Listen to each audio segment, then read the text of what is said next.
Guys,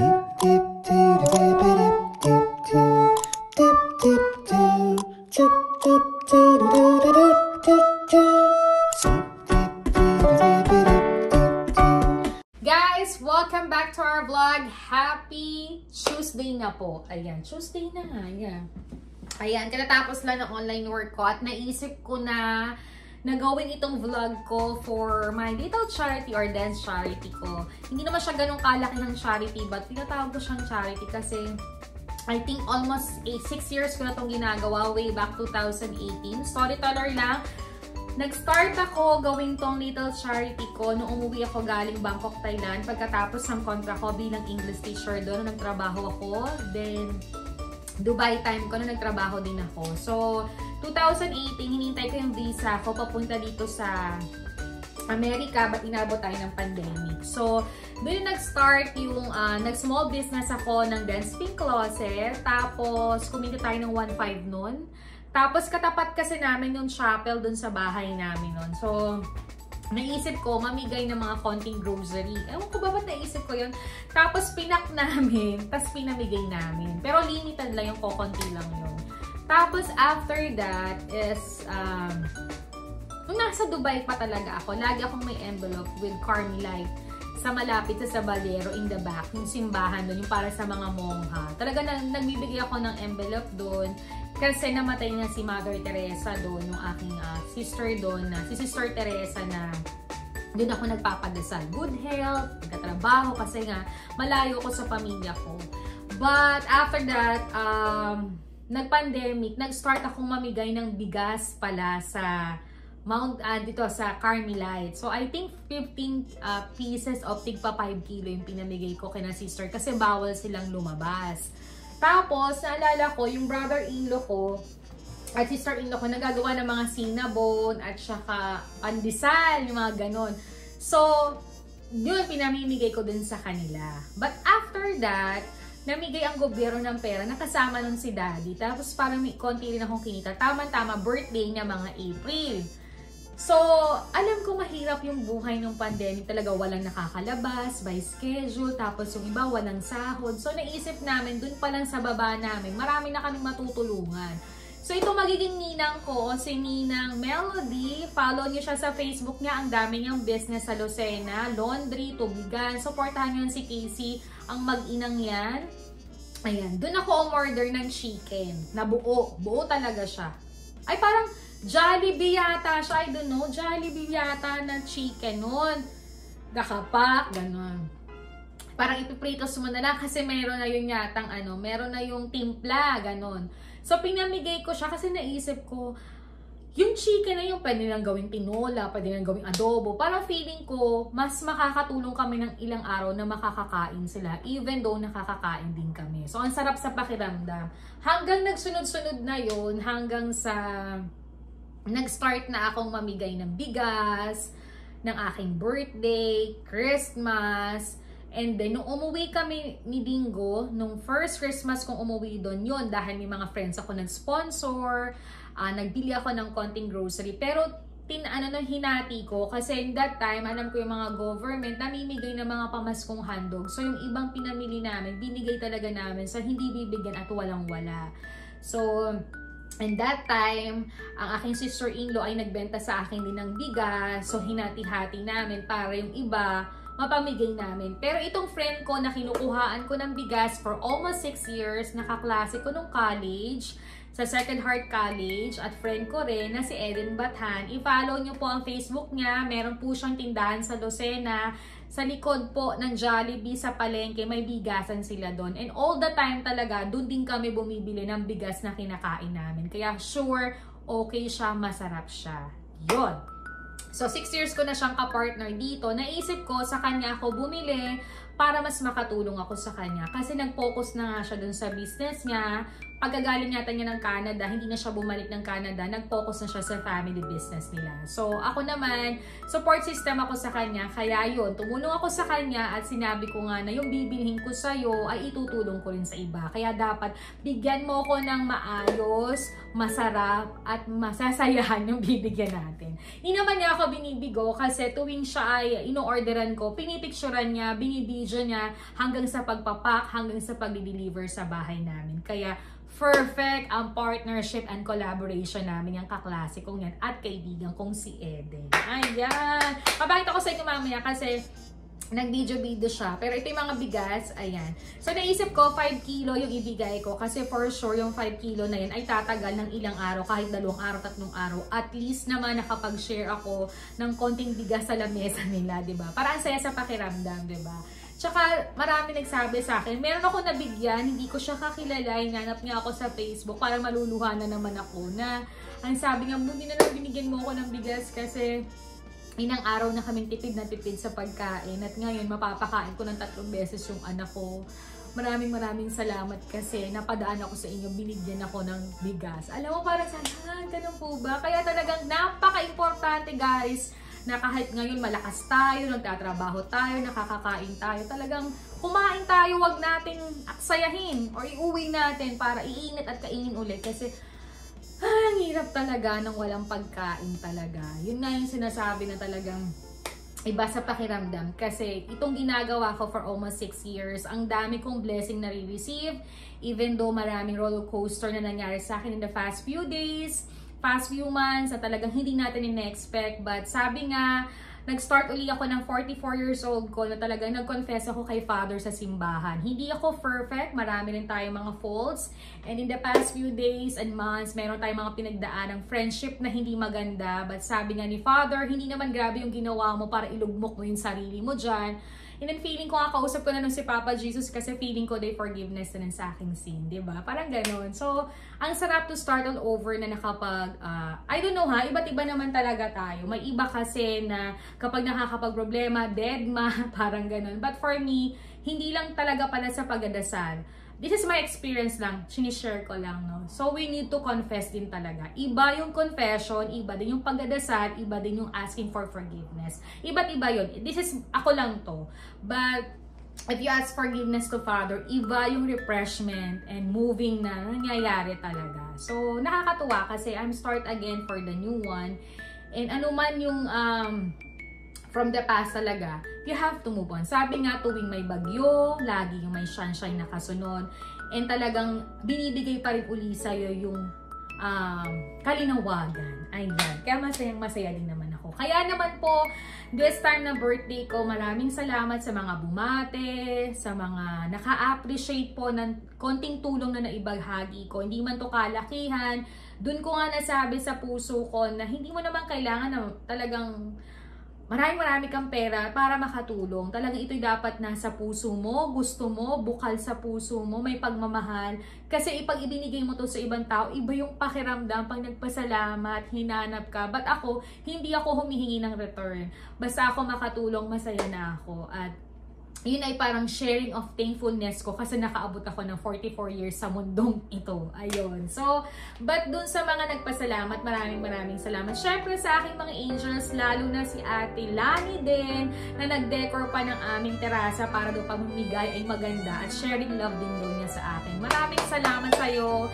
Ito yung mga effort na ginagawa. Ayun nga magpa-pictures daw, sabi ni Mami. Tapos, si Nani Esperanza, na sobrang madasalin na laging akong pinagdadasal sa Carmelite, Nanay. Si Nanay yung una namin kanang kamay before, na talagang sumusuporta. Although sa aking mga paninda, ang dami niyang orders and supported din sa akin. Humahanap pa yung mga customers. Kaya maraming salamat, Nanay. And si Ate Lourdes naman, yun naman yung support system namin sa mga hilot-hilot kapag kami may sipon, ubo. Sa amin ni Dingo pag umuwi kami. Thank you so much talaga.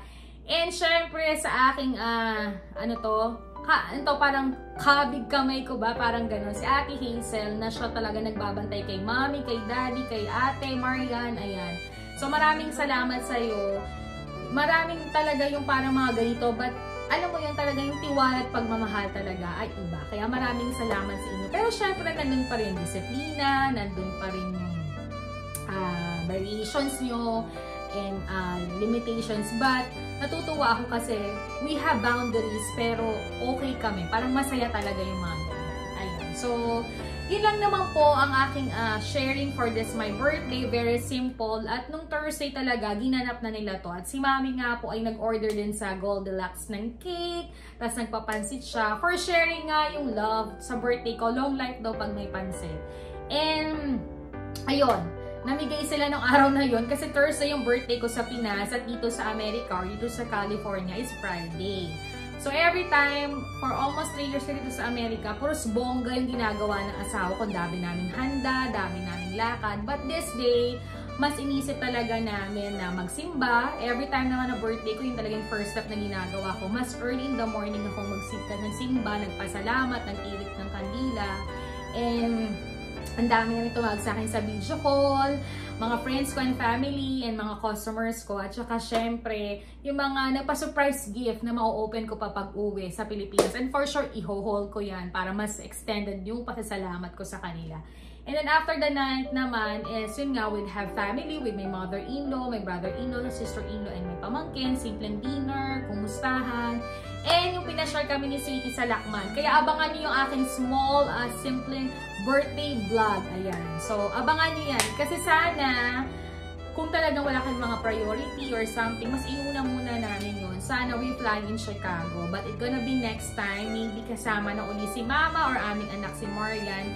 Hopefully next year. Abangan yun. Kasi pinaplano yan, binabudget yan. Kasi still nandito pa naman tayo sa Amerika. So, yun. And then, yun lang. And then, nung Saturday, pasyal-pasyal din hanggang Sunday. Sabi nga ng asawa ko nung Sunday, talagang sabi niya, mas masaya yung birthday mo ngayon, mas special. Sabi ko, oo. Iba yung pakiramdam ko, parang peace, peace, love, love. Parang ang saya. Iba yung na pakiramdaman ko. Ayun. Tapos, we connected our wedding, not wedding, monthly anniversary. So, every month talaga nag-celebrate kami ni Sweetie ng anniversary. Kung ano maisipan namin, minsan pag may extra money, kakain kami sa labas or dito sa bahay or sometimes sa mga surprise siya. But flower talaga, lagi yung may flower sa akin every month sa rin. Iba, hindi ko na napopost. Yung iba naman napopost ko pag magaganda. Ayan. But lahat yon na-appreciate ko. Sabi nga, wala namang perfect relationship.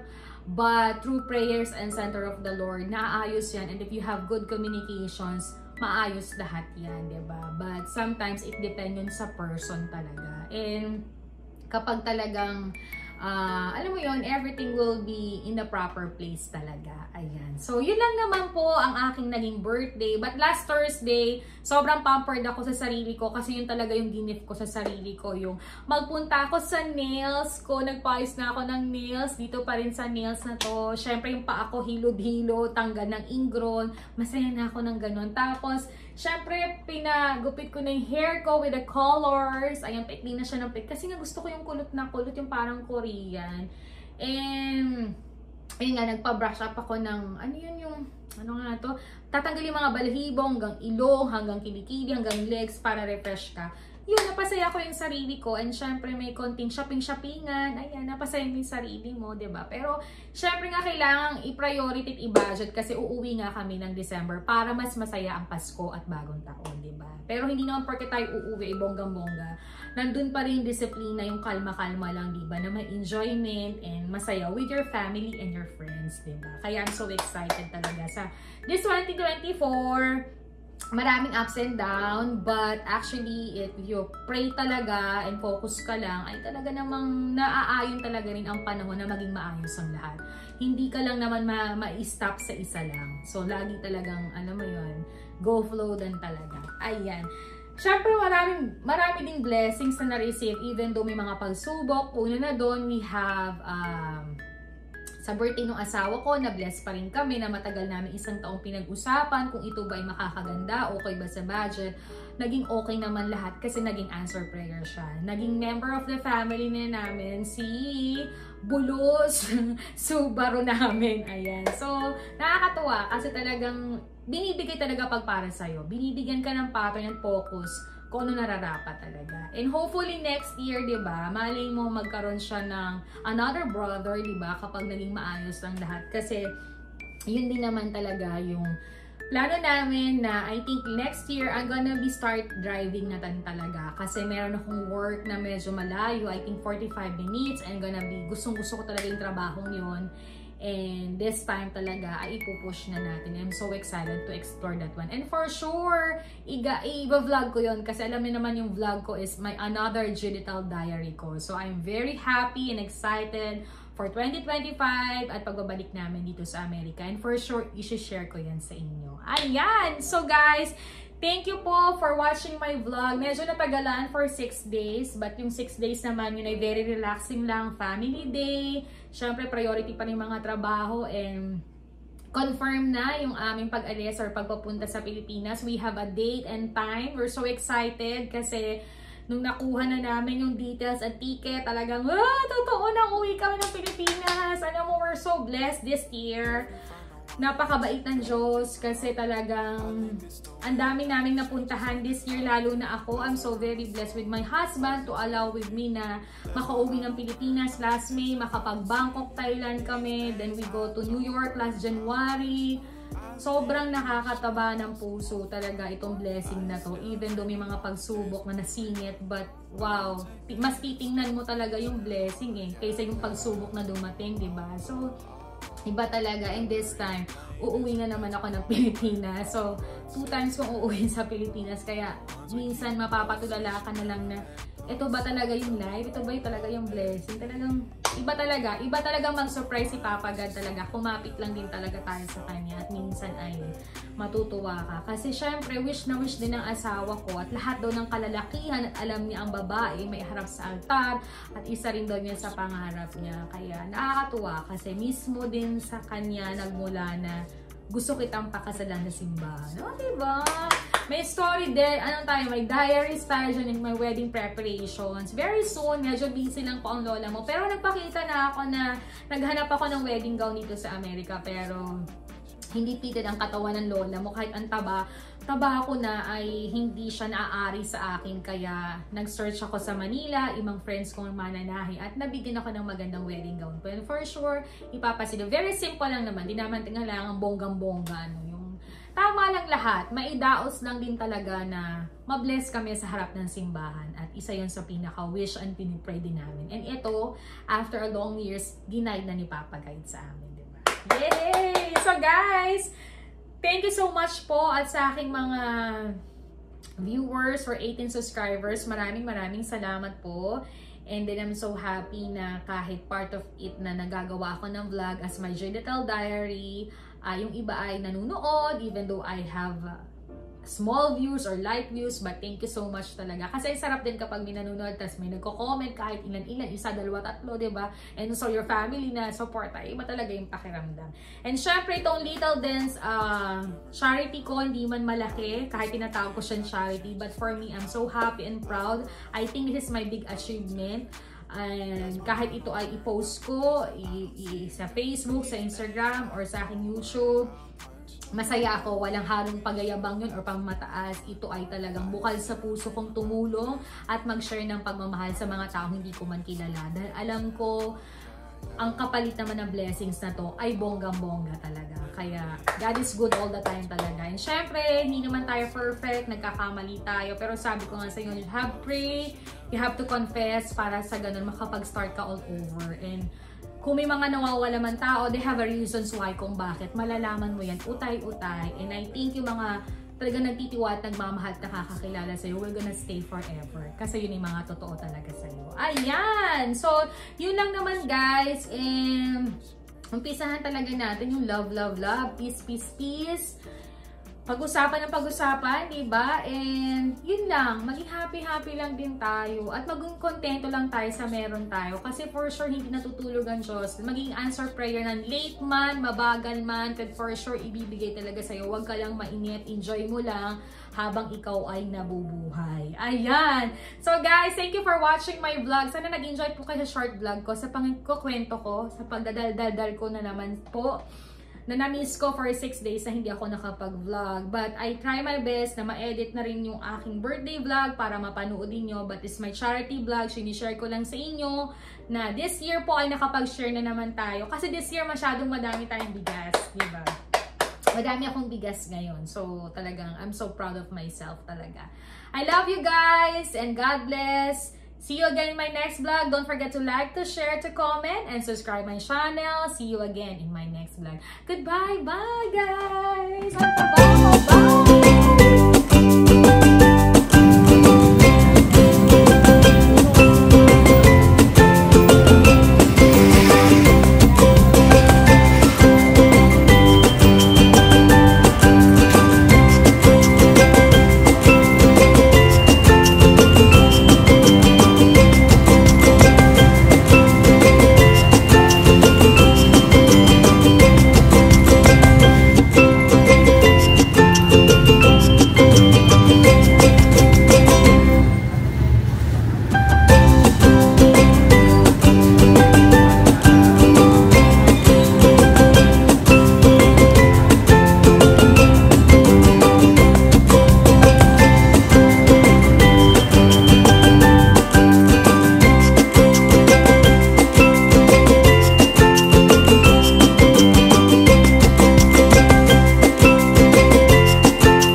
Happy birthday, happy birthday, happy birthday to you. Denise, happy birthday kasi happy birthday Denise. Happy birthday. Happy birthday.